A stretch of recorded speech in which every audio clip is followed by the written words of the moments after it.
नमस्कार मित्रांनो, आताची सर्वात मोठी बातमी समोर आली आहे। सुनेत्रा पवार घेणार उद्या उपमुख्यमंत्री पदाची शपथ। महाराष्ट्राला मिळणार पहिल्या महिला उपमुख्यमंत्री। तर संपूर्ण बातमी जाणून घेण्याअगोदर आपल्या चॅनलला सबस्क्राइब करायला विसरू नका।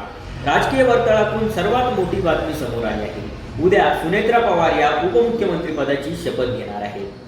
राष्ट्रवादीच्या गटात घडामोडींना वेग आला असून उपमुख्यमंत्री पदासाठी सुनेत्रा पवार यांच्या नावावर शिक्कामोर्तब करण्यात आलं आहे। महाराष्ट्राला पहिल्या महिला उपमुख्यमंत्री मिळणार आहेत। उद्या दुपारी 2 वाजता राष्ट्रवादीच्या सर्व आमदारांची मुंबईत महत्त्वाची बैठक होणार आहे।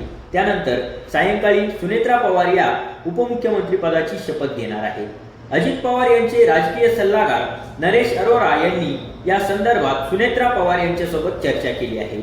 सुनेत्रा पवार यांनी उपमुख्यमंत्री पदासाठी होकार दिला आहे। त्या आता उद्या सायंकाळी 5 वाजता उपमुख्यमंत्री पदाची शपथ घेणार आहेत। दरम्यान या पार्श्वभूमीवर राष्ट्रवादीच्या गटात घडामोडींना वेग आला असून राष्ट्रवादी काँग्रेसचे सर्व वरिष्ठ नेते छगन भुजबळ, सुनील तटकरे, धनंजय मुंडे, प्रफुल्ल पटेल हे सर्व मुख्यमंत्री देवेंद्र फडणवीस यांची भेट घेण्यासाठी वर्षा निवासस्थानी दाखल झाले होते। वर्षा निवासस्थानी बैठक झाली आणि या बैठकीनंतर अखेर सुनेत्रा पवार यांच्या नावावर उपमुख्यमंत्री पदासाठी शिक्कामोर्तब करण्यात आला आहे।